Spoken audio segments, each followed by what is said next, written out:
as a benchmark, the S2 test is given to a lot of these quarterbacks to kind of gauge their cognitive functions, right? They need to understand these front offices, how quickly can you process information, and this test does that for you. To give you guys some numbers, Bryce Young had a 98, Will Levis had a 93, Anthony Richardson had a 79, Hendon Hooker at 46, and CJ Stroud at a 18% is what the report said. He scored on the cognition test. So the question I need to ask you, Puma, is what do you make of this report coming out? And do you think this is either he's a dumbass, right? Simple as that, or B, this is some sort of spin or some sort of like information being sent out there by teams to somehow have his draft stock tumble? Like I can't make sense of this. 18%? Like what are you like just showing up and like falling over during the test? Like what's happening here? I mean, the SAT, they give you like 200 points to get your name right. But honestly, Jay, I think this is more than just like the test results, because I think like around that same time was, Brady Quinn coming out and saying like what he heard about CJ Stroud, and essentially like, go to the Pick Six podcast and, listen to the Brady Quinn football episode from 2 weeks ago. He went into it more in depth, but essentially he got Dove Kleiman, and Dove Kleiman likes to take snippets of things that not fully in context and just put it out there for the clicks. And he pretty much kicked over the beehive. And essentially, like Brady Quinn was saying, I'm paraphrasing here, he is still like CJ Stroud is still his second best quarterback in the draft, but he was hearing reports of how he essentially bailed on the Manning Passing Academy last minute. There were how that raised some red flags with some of the football teams that were interviewing him, because in his words, the Mannings are football royalty. Jay, don't shoot yourself. I'm sorry. That's what Brady said. But that became a thing. Ryan Clark and RG3 and a couple other people, which, by the way, I didn't realize this, that they apparently all shared the same agent as CJ Stroud. So there might be some connections there. It is. There it is. There was an article, and Jay, correct me if I'm wrong, like you're in the foxhole over there. Like there was media out there saying that he committed to be a counselor at the Manning Passing Academy, and he no-showed. Let me ask you a simple question, Puma, because you have heard this from me and not even my brother in the group chat. Over the last couple of years, before the draft process came around, you heard us voice some negative opinions about CJ Stroud, right?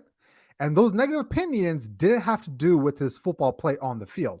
It wasn't about the fact that he can throw a football or he can move in the pocket or he can read defenses. We always talked about there was something missing with him in his mental makeup, in his character, in his who he is to his core. At the core of his personality, I think he's a me guy. I think he's selfish. And when I heard that story about Brady Quinn saying that he didn't show up to the Manning Passing Academy, I was like, yeah, that's just who he is. Like for me as an Ohio State fan from the inside seeing this, I was like, yeah, it's not a big deal. Like that's just who he is. He is his own guy. He doesn't care about you. He cares about himself and his stats, right? But I was stunned when it took on a national like buzz about, oh, you're trying to besmirch his character. Oh, you're trying to like, it got into race as well a little bit. I mean, as soon as that came out, I'm like, well, the race part I'm not even going to touch. Train is never late. I'm not even going to touch the race part of it, but strictly speaking, for 2 years now, we saw as Ohio State fans what Justin Fields was as a leader. And the one thing I always said about Justin Fields was the guy was a leader through and through, and we would run through a wall for him. So when we see a quarterback come right after him that is lacking in some of those, we see that as a difference. We're like, oh, we can totally see where the lack of difference is in that leadership. The skill sets are somewhat the same. So I'm not shocked all this is happening. And the question I need to ask you, Puma, is out of all the information you've heard, not just through like Twitter, but the stuff that you heard from me for the last 2 years, are you really surprised that this is kind of coming out now or no? No, I'm not surprised at all. I mean, the way you've been talking about it, it's spot on, right? It's been, for 2 years. Not beyond the realm. It's pretty much in lockstep. The second I saw him not be able to close that game against Oregon his freshman year, or the first year he started, and then afterwards he was somewhat boasting about his own stats, I was like, oh, I know everything about this kid. And then it was confirmed to me when he lost to Michigan that first year, and he still held his head high because he played well. Jay, quick question. Like, he wasn't on the roster when Dwayne was there, right?